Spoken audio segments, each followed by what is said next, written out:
Online hub 2022 में आपका स्वागत है दोस्तों। तो आज मैं डिस्कस करूंगा रेडियो ऑपरेटर के जो ट्रेड टेस्ट के क्वेश्चन पूछे गए थे। तो मैं ये 3-4 दोस्तों से पूछकर मैं बात किया हूँ, जो हमारे अच्छे कैंडिडेट थे, जो क्वालिफायर थे, जो मतलब क्वालिफाइड थे। तो उन्होंने बताया कि नहीं, ये सेंटरों पे क्या क्या क्वेश्चन पूछे जा रहे थे, पूरी डिटेल में नोट डाउन करके मैं आज आप लोग के बीच रख रहा हूँ। और आप लोग को बताने का एक ही मोटिव है हमारा कि आप लोग अच्छे से तैयारी करके जाएं, और हमारा दुआ है आपके साथ कि आप लोग का भी ट्रेड टेस्ट पास हो। तो आइए हम बात करते हैं रेडियो ऑपरेटर के जो क्वेश्चंस पूछे गए थे जो ट्रेड टेस्ट के।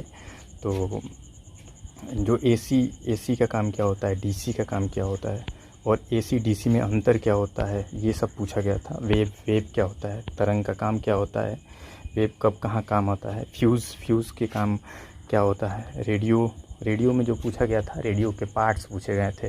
रेडियो के मेन काम क्या होते हैं, रेडियो के अंदर के जो पार्ट होते हैं उनके नाम क्या हो, मतलब उनके नाम बताना था वहाँ पे कि अंदर क्या क्या लगे होते हैं।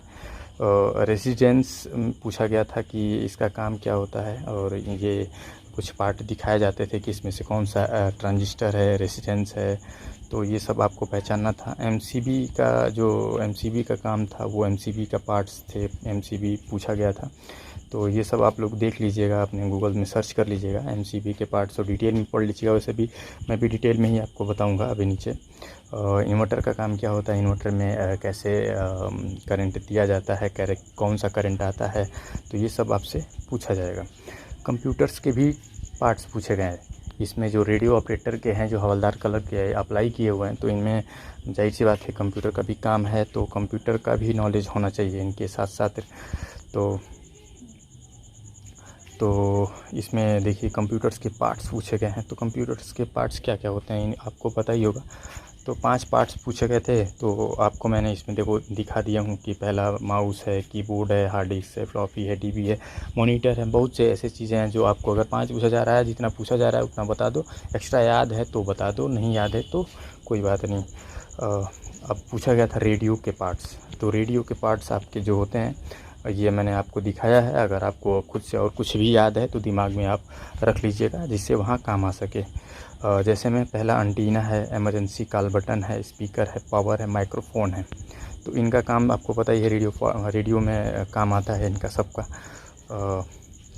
इसमें बात करूं, अगर इसमें पूछा गया था कि अगर आपको कंप्यूटर दे दिया जाए तो आप क्या करोगे।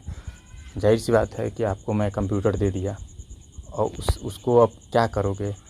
ऐसा तो नहीं कि उसको फेंकोगे। आपको कंप्यूटर लेने हैं, कंप्यूटर आपको दिया जा रहा है तो उसके अगर लैपटॉप दिया जा रहा है तो जाहिर सी बात है कि पावर बटन ऑन करोगे। तो उसी तरीके से अगर डेस्कटॉप दिया जा रहा है तो उसका पहले पावर दोगे। पावर देने के बाद पावर यूपीएस स्टार्ट करोगे। यूपीएस स्टार्ट करने के बाद अगर डायरेक्टली यूपीएस से लगा हुआ है तो पावर देना ही पड़ेगा, क्योंकि यूपीएस पावर से ही चार्ज होता है। तो पावर ऑन पहला है, यूपीएस स्टार्ट दूसरा है। सीपीयू को फिर प्रेस करना है, सीपीयू बटन जो होता है उसमें प्रेस करना है। उसके बाद जो सीपीयू स्टार्ट होने के बाद आपका कंप्यूटर जो है स्टार्ट हो जाएगा। उसके बाद अब कंप्यूटर जो है अब वर्किंग मोड में आ जाएगा। वर्किंग मोड बोले तो आप जो भी आपको काम दिया जाएगा वो आप उस पर कर सकते हो। तो ये हैं आपके, मतलब जो कंप्यूटर का काम किया रहेगा उनको तो जाहिर से पता है। आजकल के सब हमारे कैंडिडेट्स हैं, जो भी हैं हमारे भाई दोस्त, सबको ये पता होगा। अब पूछा गया था सीपीयू के किस भाग में प्रतिरोध लगाया होता है। तो इसमें आपको बता दूं कि मदरबोर्ड में मतलब लगाया होता है। प्रतिरोध जो लगाया होता है ना, वो मदरबोर्ड में ही लगाया होता है, ठीक है। और माउस की क्या होता है, तो माउस की जो होता है ये संदेश भेजने की पद्धति है, ठीक है। और संचार कितने प्रकार के होते हैं, तो संचार जो पूछा गया था वो कितने प्रकार के होते हैं। तो एक है भाषा, वाक्य विन्यासी, मानवीय, ध्वनि, संवाद, अमौखिक, और से भाषाएं हैं। आप देख लीजिएगा अपने अनुसार।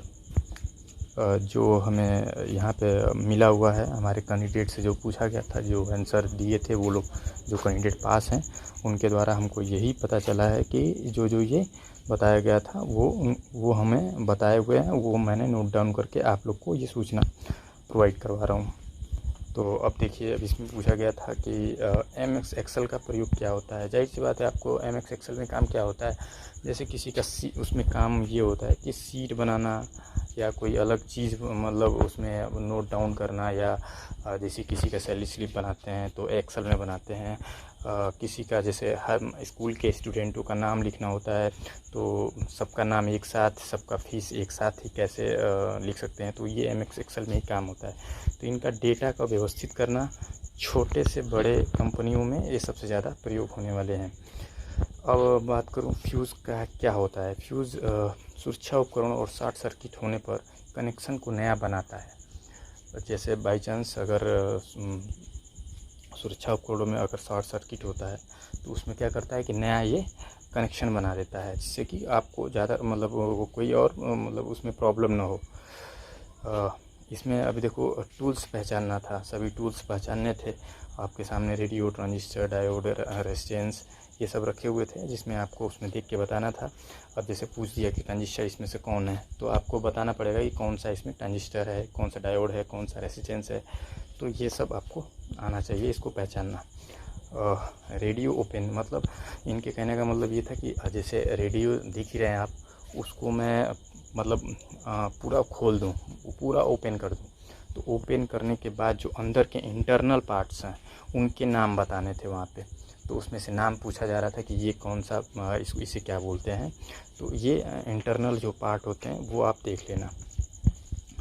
अब अगला ये पूछा गया था कि शॉर्ट सर्किट में करंट का फ्लो घट जाता है या बढ़ जाता है। आपसे पूछा गया था कि शॉर्ट सर्किट होने पर करंट का फ्लो घटता है या बढ़ता है। तो जाहिर सी बात है कि शॉर्ट सर्किट होगा तो करंट का जो फ्लो होगा वो बढ़ जाता है, तभी तो फॉल्ट होता है। और ओम का नियम, अब अगला पूछा गया है ओम का नियम। तो सभी लोग जानते होंगे ओम का नियम, V=I/R। तो इसमें से ये बताने थे इनके V का पूरा नाम, मतलब वोल्टेज होता है, I करंट, और R फॉर रेजिस्टेंस। ये सब फुल फॉर्म सहित बताने थे कि इनका क्या अर्थ है। तरंग के प्रकार जो होते हैं, ये तरंग के प्रकार, तो इसमें तरंग के कितने प्रकार होते हैं ये आपको बताने थे। तो इसमें यांत्रिक तरंग और अनुदैर्ध्य तरंगे दो होते हैं, जिनमें यांत्रिक तरंगे जो होती हैं वो जल में यूज़ किए जाते हैं, और जल के लिए यूज़ किया जाता है। और अनुदैर्ध्य तरंगे जो होते हैं वो संचार के में यूज़ किए जाते हैं। अगर ये क्वेश्चन एक पूछा गया था, यूनिक क्वेश्चन मुझे लगा। अगर आप धरती पे एक कोने पे हैं, दूसरे कोने पे संचार का कौन सा माध्यम प्रयोग करेंगे। जाहिर सी बात है कि हम एक दूसरे से कनेक्शन के लिए सैटेलाइट कम्युनिकेशन का प्रयोग करते हैं। तो सैटेलाइट कम्युनिकेशन का प्रयोग करते हैं, क्योंकि यहाँ पे लिखा हुआ है कि एक धरती से एक कोने पे और दूसरे कोने पे संचार का माध्यम यही है आपका सैटेलाइट कम्युनिकेशन। मैन का पूर्ण रूप का क्या नाम है, मतलब ये कंप्यूटर का क्वेश्चन है। ये मेट्रोपॉलिटन एरिया नेटवर्क बोलते हैं इन्हें, फुल फॉर्म होता है मैन का। अब अगला बात करें वीपीएन का पूरा नाम पूछा गया है जो इसमें। तो वीपीएन का पूरा नाम होता है, इसमें ये भी एक वर्चुअल प्राइवेट नेटवर्क। वीपीएन का जो पूरा नाम है वो, इसका नाम वर्चुअल प्राइवेट नेटवर्क होता है। और इसके बाद कनेक्टिविटी के बारे में पूछा गया था, तो आप इसका थोड़ा सर्च कर लीजिएगा डिटेल में कि कनेक्टिविटी क्या होता है और इनके कुछ प्रकार या जो भी इसके बारे में होगा। मतलब आप ये गूगल में डालिएगा, जिसके बारे में जानना होगा आप सीधा लिखिएगा कनेक्टिविटी विकिपीडिया, तो उनके बारे में सब कुछ डिटेल में आ जाता है। तो आप जितने भी, अगर कोई भी आपको कुछ समझ में नहीं आ रहा होगा तो गूगल में ओनली फॉर आप लिखिएगा कि जैसे मान ली वीपीएन का पूरा नाम है तो वीपीएन के बारे में लिखिएगा वीपीएन विकिपीडिया, उसके पूरी हिस्ट्री आ जाएगी। अब अगला है आपका जो प्रकाश तरंग किस प्रकार की तरंगे होती हैं। तो प्रकाश तरंग आपकी अनुप्रस्थ तरंगे होती हैं। अनुप्रस्थ तरंग होती हैं जो किस प्रकार की तरंगे होती हैं, अनुप्रस्थ तरंग होती हैं।